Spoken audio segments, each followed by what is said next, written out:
SAK TV, ngaji terus ngaji.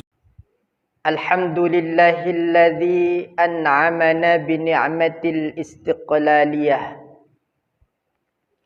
Asyhadu an la ilaha illallah wahdahu la syarikalah. Wa asyhadu anna sayyidana wa nabiyyana Muhammadan abduhu wa rasuluh. La rasula wa la nabiyya ba'dah.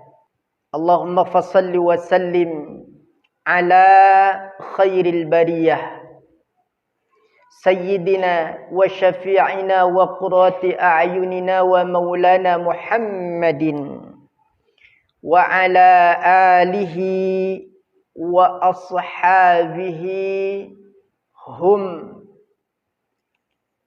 ahlut taqwa wal maghfirah, amma ba'd.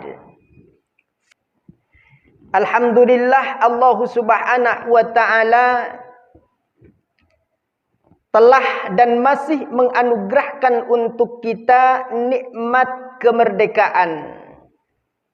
InsyaAllah, kalau dalam hitungan Masehi nanti tanggal 17 Agustus kita sudah mengenyam kemerdekaan ini selama 77 tahun. Kalau dalam hitungan kalender Hijriah, maka lebih kurang ditambah 2 tahun. Karena kurang lebih 35-34 tahun itu kalau dikonversi ke Hijriah, maka usia kita sebenarnya sudah lebih tua 1 tahun. Jadi dalam konversi Hijriahnya kemerdekaan kita ini sudah 79 tahun. Patut kita bersyukur kepada Allah subhanahu wa ta'ala atas nikmat yang tak terhingga ini. Kita oleh Allah subhanahu wa ta'ala diberi nikmat kemerdekaan setelah kurang lebih 350 tahun kita ditindas dan dijajah oleh orang-orang dari negara asing. Saudara-saudaraku yang dimuliakan Allah subhanahu wa ta'ala, mari kita sama-sama menjaga nikmat kemerdekaan ini dengan sama-sama membangun bangsa dan negeri ini, sehingga negeri ini menjadi baldatun thayyibatun wa rabbun ghafur. Negeri yang diidam-idamkan, negeri yang begitu menjadi impian siapapun yang mempunyai negeri, yakni baldatun thayyibatun wa rabbun ghafur, termasuk kita dan juga para pendahulu kita yang telah mengupayakan kemerdekaan negara Republik Indonesia, pasti berharap negara ini menjadi baldatun thayyibatun wa rabbun ghafur. Saudara-saudaraku yang dimuliakan Allah subhanahu wa ta'ala, ada 3 pilar kemerdekaan satu bangsa yang menjadi indikasi bahwasanya bangsa itu benar-benar bangsa yang merdeka, bukan hanya sekedar lip service semata. Pilar yang pertama adalah negara itu menjadi negara yang benar-benar merdeka. Merdeka secara hakiki manakala negara itu merdeka dari kebodohan. Maka dulu ketika kita itu dijajah oleh Belanda, susah orang itu mengenyam pendidikan, Pak. Apalagi perempuan, semuanya dibatasi. Orang-orang pilihan saja yang ingin diperalat oleh mereka, yang kemudian oleh mereka diberi kesempatan untuk menuntut ilmu ke Den Haag misalkan. Sementara orang-orang pribumi yang menentang mereka akan ditindas dan akan terus dilakukan pembodohan terhadapnya. Maka satu negara itu benar-benar menjadi negara yang merdeka manakala negara itu bebas dari kebodohan. Di negeri kita upaya pemberantasan dari kebodohan ini, pembebasan masyarakat Indonesia dari kebodohan ini, ada wajib belajar 9 tahun dan seterusnya. Ini sejalan dengan Islam. Islam juga begitu mendukung adanya pembebasan daripada kebodohan. Umat Islam khususnya harus pandai, umat Islam khususnya harus berilmu. Maka Allah Subhanahu wa taala berfirman, "Yarfa'illahu alladhina amanu minkum walladhina utul ilma darajat."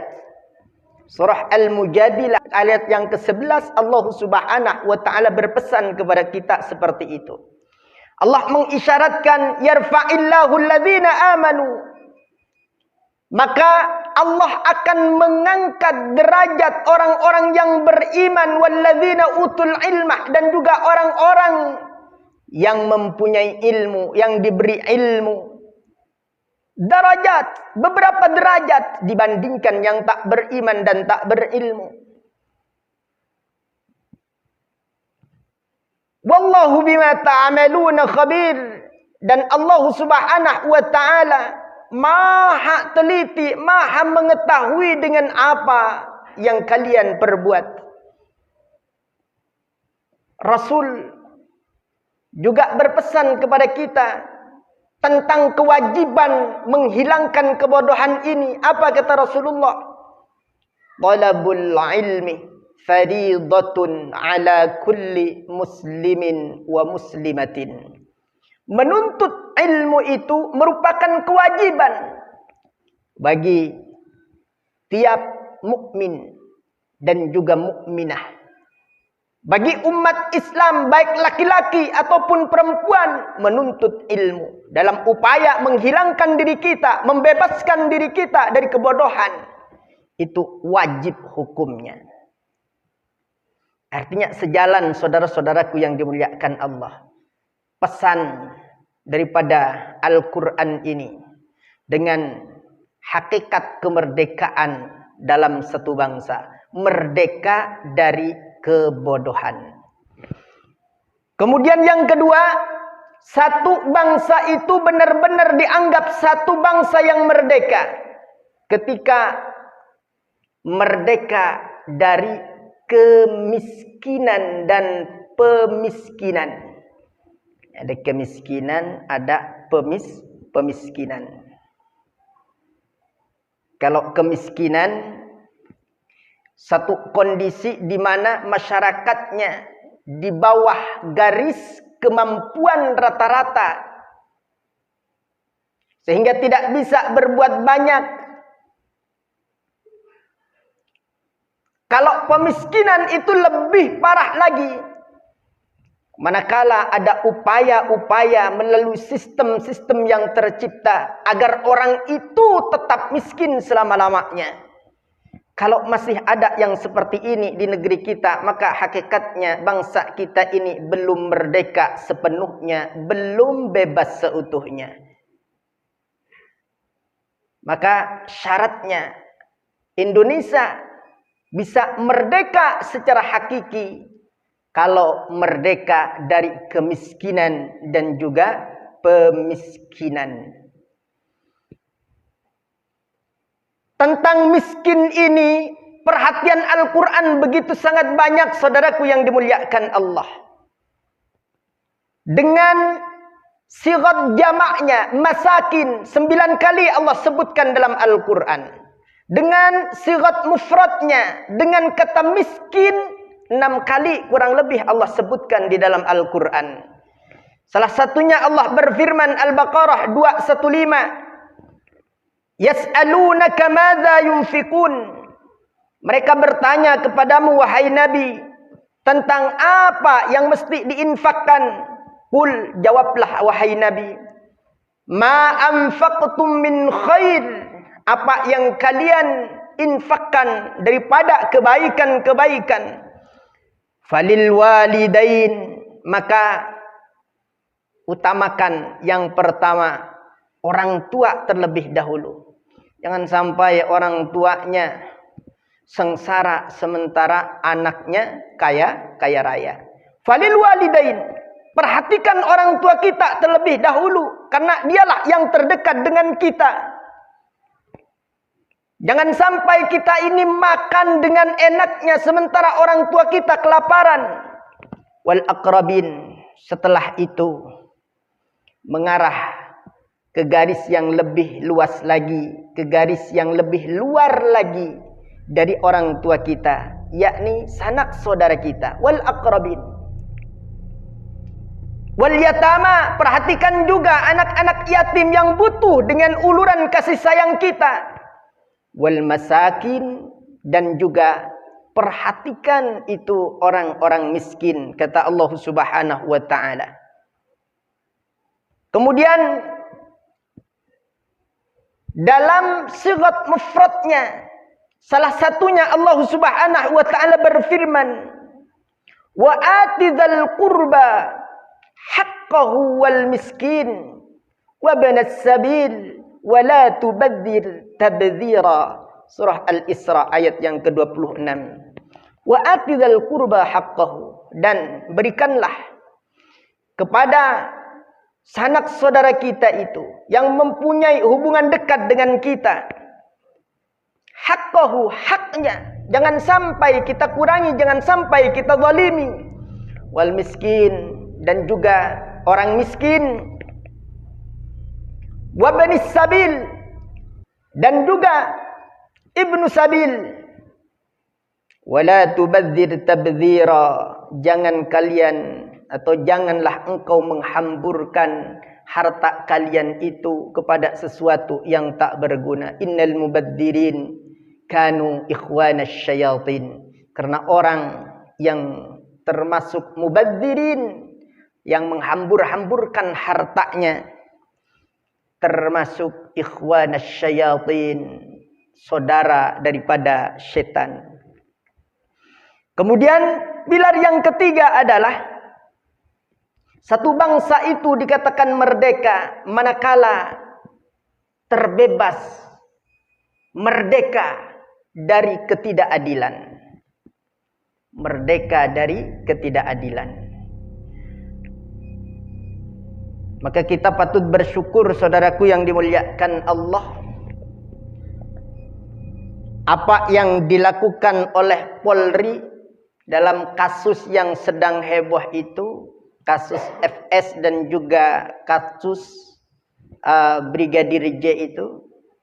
Polri alhamdulillah berusaha untuk membangun kepercayaan masyarakat. Polri berusaha agar masyarakat ini tidak ragu dengan aparatnya. Berusaha untuk dilakukan penegakan hukum seadil-adilnya. Sehingga bukan hanya ketika berhadapan kasus itu antara sesama anggota Polri saja atau antara aparat saja bisa seperti itu. Juga berdampak kepada kita ketika misalkan aparat ada kasus dengan rakyat, bisa berlaku sama. Mudah-mudahan ini menjadi satu momentum yang baik untuk negara kita berbenah dari ketidakadilan. Allah menekankan dalam firman-Nya surah Al-Maidah ayat yang ke-8 tentang pentingnya keadilan ini. Apa kata Allah? Ya ayyuhalladzina amanu kunu qawwamina lillahi syuhada'a bil qist. Wahai orang yang beriman, jadilah kalian qawwamina lillah, penegak-penegak keadilan lillah. Ikhlas karena Allah Subhanahu wa ta'ala. Bukan karena ingin naik jabatan, bukan karena yang lainnya, karena urusan-urusan dunia, tetapi lillahi ta'ala. Kunu qawwamina lillah. Syuhada'a bil qist. Jadilah kalian itu sebagai saksi-saksi yang adil. Makanya pentingnya peradilan itu, Pak. Yang pertama sudah bersaksi bahwasanya terjadi tembak-menembak, kemudian berubah kesaksiannya. Ketika posisi kita menjadi saksi, maka jangan sampai kita termakan intervensi sehingga membuat rasa keadilan kita hilang. Bersaksilah sesuai dengan kejadian dan kenyataan yang ada. Jangan sampai membuat kesaksian palsu. Ini ajaran Al-Quran, saudaraku yang dimuliakan Allah. Wala yajrimannakum syana'anu qaumin ala alla ta'dilu. Jangan sampai kebencianmu kepada etnis tertentu, kepada kaum tertentu, kepada organisasi tertentu membuat kalian hilang rasa keadilan. Ketika menghadapi kelompok A misalkan, maka bawaannya kelompok ini harus salah, dan bagaimana caranya harus salah misalkan. Jangan seperti itu. Lihat seperti apa kenyataan yang ada, fakta hukumnya seperti apa. Itu perintah Allah di dalam Al-Quran. I'dilu, adillah kalian. Huwa aqrabu littaqwa. Adil itu merupakan sesuatu yang lebih dekat kepada ketakwaan. Wattaqullah. Wattaqullah, takwalah kalian kepada Allah, takutlah kalian kepada Allah. Innallaha khabirum bima ta'malun. Sesungguhnya Allah Subhanahu wa ta'ala Maha mengetahui dengan sangat teliti terhadap apa yang kalian kerjakan. Artinya saudaraku yang dimuliakan Allah, Al-Quran berpesan kepada kita agar kita ini bisa menjadi orang-orang yang mempelopori hakikat kemerdekaan. Salah satu pilarnya adalah ketika satu negeri itu bebas, merdeka dari ketidakadilan.